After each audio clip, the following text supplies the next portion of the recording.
one, so he seemed like we could set that up. So it doesn't seem like this is going to be the last conversation or the last interaction with them, but yeah, that was a good step.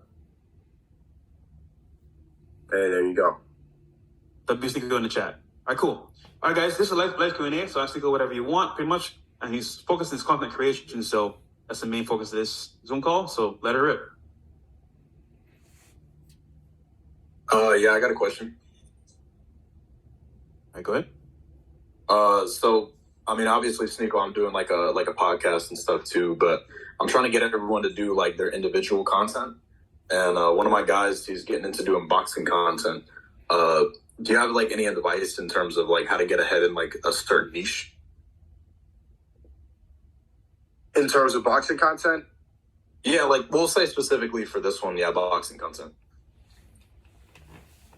How to get ahead in a certain niche? I think the best way is to see that like content creation is extremely saturated right now, and everybody is trying to come off like the guru. So I think you have to think about how you could stick out from the crowd by taking advice and seeing what other people are doing and seeing patterns and how you can emulate that, but not becoming identical to everybody else. You have to find a way to show your personality. That's been my trick over 10 years, is that I make whatever I talk about, I add my personality and I add a personal touch to it so people remember who I am, and it's not just about what I'm saying. Because you can get boxed into a niche too much and then you're not able to branch out. And I always was afraid of that, because if you get caught into one thing, and then you're not going to be able to grow and explore and do other things because people just want you to do that. So even though I started with gaming content, I made the gaming videos about what I was saying. I don't just stick to one. Like, see, I'm on Fresh and Fit all the time on After Hours, but I don't want to go on too much because then I'm going to be seen as like the womanizer guy or like the misogynist. So now I'm trying to get into the political space more, because I want it to be about like my general approach to content creation is like seeking truth. And then in that sense, like I do some boxing content. You see me hitting pads and stuff like that because I'm trying to become better, stuff like that. So, but I think the best way is to make it about you, and the way to make yourself interesting, in my experience, is not going to work for everybody, is to be polarizing, provocative, not controversial for the sake of controversial, but polarizing. Like if you look at the people that I look up to, like Trump, like Andrew Tate, like Ye, they're controversial, but it's not just like controversial for the sake of controversy. They're polarizing figures because they're not afraid to say what they really think.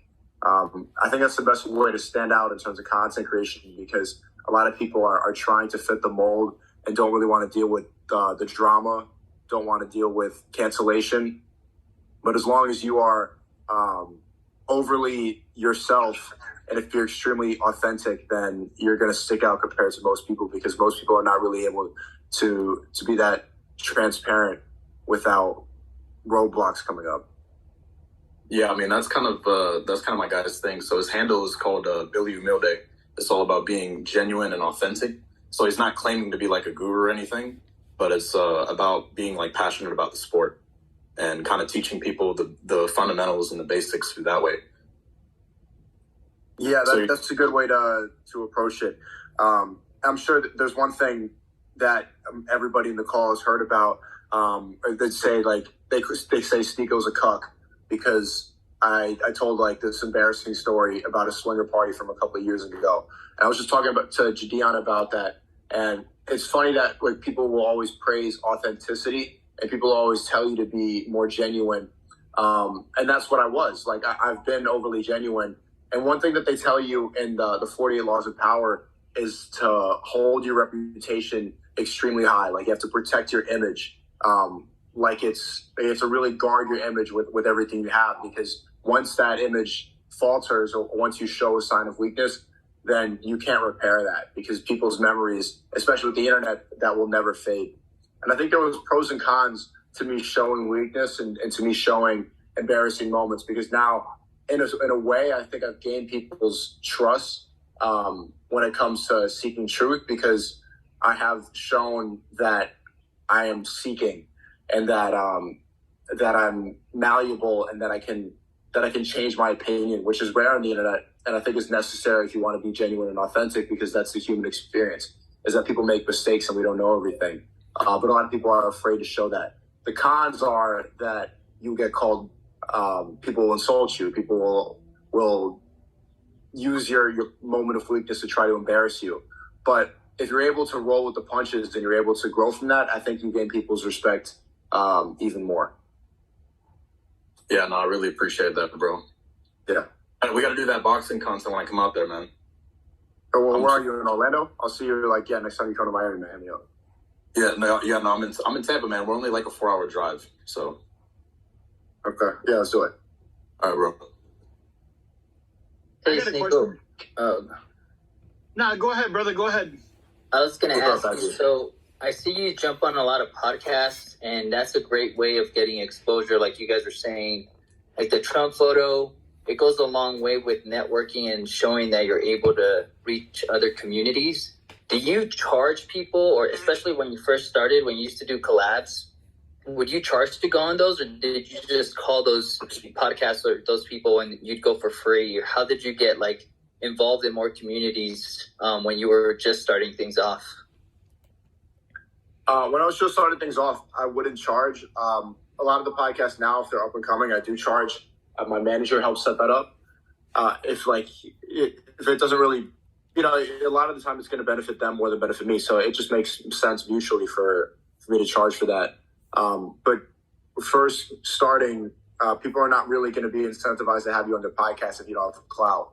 It's pretty much it's just a value exchange. I'm going to give you some clout, you're going to give me some money.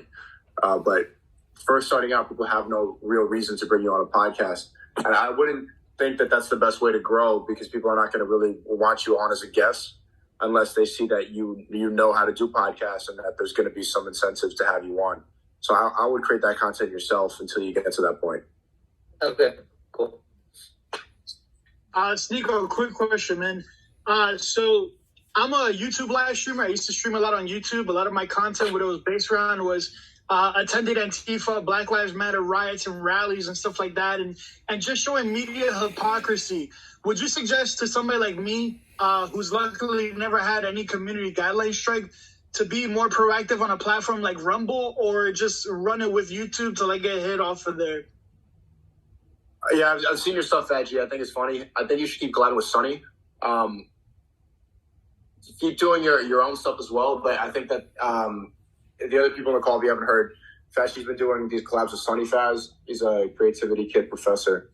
He's 19, and I think that's the perfect collab because how old are you? You're in your late 20s? I'm actually 30, man. I just turned 30 not long ago. Yeah, it's the perfect collab because of the age difference, and also you're extremely polarizing, and it's going to be more obnoxious by yourself. It's when you do it with him, he's more innocent and he's more quiet. So it's like good cop, bad cop, which makes it's funnier when it's with him because there was this moment in an interview where you started yelling at the guy in the car, and then Sonny's like, "Yo, chill." That makes it funnier because it's extreme. So I would continue collaborating with him. I hear this question a lot. I think it's good to post on both. If you have access to YouTube, you should also post on YouTube, but preparing for the long term, especially if you're doing Antifa and Black Lives Matter content and you're talking about red pill ideas, you should also post on Rumble, but it's going to be much harder to grow. If you have YouTube, 100% you should post it too, but just plug your Rumble as well. Copy that. Appreciate it, bro. And Sneako, I sent you a message, man. Free photo shoot whenever you're down, bro. Okay, sounds good. Yo, what's up, Sneako? How you doing, my brother? They call me the Warner. Nice to meet you, man. Assalamu alaikum. Walaikum salam, my G. Walaikum salam. So actually, I heard you talking about something about diversifying the content. So right now, I'm in the niche of kind of inviting non-Muslims to Islam. I'm really good at it as well because, I live in LA. I understand the mentality, and I used to be one of them before I came over on this side. So that's the content that I make. But I feel like I have so much more to offer outside of just sharing that message. So would you say to make my name in that niche first before I diversify and go through other things, become the top person in that genre and then move out? Or what would you recommend? Okay, but it depends on what you want to branch out to. Do you want to make it about your personality, lifestyle stuff, vlogs, or where do you want to branch to? Yeah, kind of just like about speaking about the truth, but not only like talking about Islam and stuff like that. Because I just noticed anytime when religion is brought up, immediately the mind just like zones out. So if you could talk about the same truth, but just disguise it in a different way, they're more open to hearing about it. And I feel like I'm very versatile in what I can speak about. It's not just about one topic. I'm very versatile. I can speak on many, many different topics. So I want to kind of expand on that. But I'm thinking that I should become like just kind of take over in this genre and then kind of expand on it after I take over. But I want to know, obviously, from someone who is experienced in the YouTube sphere, you know, I would want to know because I've only been exposing myself online for about 1 year now. And alhamdulillah, it's been extremely successful. But I feel like I have a lot more to talk about than what I just talked about right now. I think that's a good idea. I think that's a good way to think of it. Immediately the comparison that came to my head was Joe Rogan. He blew up doing Fear Factor. Like that was his niche, and he was known as a Fear Factor guy. And even to this day, people still call him that. But even earlier, he was a fight commentator, and then he was talking about fighting. So, but you have to make your hobbies part of what you talk about.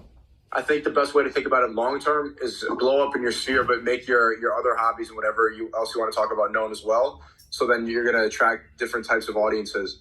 I think it's going to box you in maybe a little more. I could be mistaken than Fear Factor or fighting, because Fear Factor, if you guys don't know, Fear Factor is like a TV show where he'd bring people on to do challenges and they'd be eating bugs and like throwing up. It was like it's like a Guinness Book of World Records type show. So that's more entertainment based, and that gives you more room to branch out from there. Islam is more specific because religion is very stuck in its ideology. So you're going to get a more specific demographic honing in on that. But people have been able to branch out further from one specific idea. My advice is just to make your other hobbies known. Blow up in that sphere, but make 30% of everything you talk about not about Islam, so that you can already set little traps for the future, so that it's not just about Islam. You know, it's interesting you mentioned Joe Rogan, because that's exactly, I was thinking something very similar to that. Because they know Joe Rogan, that's why I didn't want to hear what he has to say. So if I'm not necessarily known yet, I think I need to create my brand first. So when I do start what I want to start, they'll be more interested in what I have to say because they want to know what I have to say, you know, based on what I've created, you know, through that brand. So I like the idea of what you just said right now. I appreciate that. Yeah, of course. Yeah. Yo, Sneaker. Hey. Yeah. How you doing? Yeah. Because it's important for them. Like I don't know if it's in loud because I'm at the gym now. But from what you said, that you want yourself accountability for what happened in the past, that this shows growth. And that's one of the things that actually make me respect you the most, because a lot of people, they don't come out with the truth and they don't like take accountability for things, you know? So that's a big respect on my part for you. And I appreciate your content. Keep doing that. I had a question, but someone already pretty much asked, because I'm trying to get into Reels. So I'm trying to learn to better my my Reels. But that's pretty much it. But I'm going to join like Andrew Tate's Real World. I'm just waiting for the exact category to be open. So I'm waiting for that to better my content. What can I work in? And I always ask people like to look at my reels and tell me what I can work on, what can better, you know, because I'm always willing to learn, to improve and to progress as much as I can, you know. And I appreciate you, man. Keep doing what you do. Thanks, bro. Yeah, you should do some fitness reels. Do really well. Fitness content's easy to do. My recommendation is if you're selling clothes or if you're selling something that goes with the reels, you can get a lot of fitness content done in one day. It's not that hard. It's pretty easy to pump out. Just make sure it looks really clean, high quality. If I ever see like a bad quality IG reel, I don't watch much, but I immediately just zone out because you can make them look really good. And Instagram is all about aesthetics and like the quality of the video. Compared TikTok is more about the content. IG Reels is more about flashiness and aesthetics. So, Sneako, I also wanted to ask, for my type of content, do you think that the creativity kit would be something that would be there for me? Like, it's something that would benefit me in any sense? Yeah, of course I do. I believe in that product 100%. I've invest a lot of time into that, and especially that's what it's about mostly, is just how to build content creators. And I think you'll find a good network and good advice in there. I have a call tomorrow. Your situation is exactly what it's about. Beautiful. So you'll probably see me in there then. How do I join? Is there like... just creativitykit.com. Okay, cool. Thank you, bro. Yeah, thank you. What's going on, Sneako? Hey, how you doing? Man, I love your content, but my question to you is, when filming in public, how do you deal with the people who don't want you near them while you're recording? Like, maybe they're being concerned that they're in your shot and not wanting to be. Maybe they even get mad with you that you're recording near them. Like, how do you go about that situation when filming in public? Give me a situation. Like, are you in a restaurant? Where are you? Maybe you're just filming by, like, maybe you're like filming at nighttime. There's a club line right next to you, and you're just walking by, and you're like, "Oh, look at these fucking bots and shit." You know what I mean? Well, now I understand why they're being annoyed if you're making fun of them. Oh yeah. How do I deal with that? If that doesn't happen, I think that's the problem right there, is not making people feel comfortable by stuff like that. If I'm filming people and they get in the shop, I don't make it about them. I think that the reason you're making it uncomfortable is because you're pointing the camera at them and you're making it about them. I don't really deal with that much, because if I'm filming and vlogging in public, I did that a lot last summer when I was traveling, and I walk around my camera and it's always about me and what I'm saying and where I am. So even though there's people there, like, I'm so animated, and it's just like people can tell that it's not about them. If you're making it about them, the best thing is for them to be comfortable. I can understand people not wanting to be called bots and some random YouTuber's shot. Understood. Thank you. Yeah. True. Nico, out of curiosity, when it comes to like Instagram and TikTok, do you have? I know that maybe you don't do it directly anymore, but I know you work with many people that do. Is there different strategies on how to monetize each platform, and what is the ideal and best way that you've seen from the trends and everything you've worked on with other people in terms of what strategies to monetize each platform with? So Instagram, I think, is best for clothes, because it's flashy and aesthetic, and it's about style. It's more about culture. I think that's the way to go. TikTok, can't speak for that too, but I mean, TikTok, it's mostly a lot of drop shippers. I met a lot of people recently who, for example, I met this guy who made like a couple million selling women's panties on TikTok. And I'm like, immediately I thought, okay, how is he going to find a niche market on TikTok? Well, you're going to market to girls, and you have to market to insecurity. So you market to fat girls and then make them believe that this panty is going to make them sexy. So you like this, you show fat models and the panties hide their belly or whatever. And he's like, yeah, that's what I do. So I picked up on that right away. Twitter, I think you can sell them to your, it's good for email lists and getting a more specific audience. You know, if people always reply to their tweet, like, if you like this tweet, come join my email list. That one's good, because Twitter, you're talking directly to people. It's good for like copywriting type emails, and finding a more specific audience that wants to hear more of you. Every platform has its pros and cons. I think it's good to study it, but it's not set in stone for everybody, because it's just eyes, it's just attention, and there's everything I said can go for another platform as well. I think it's trial and error based on what you're selling and whatever your brand is about.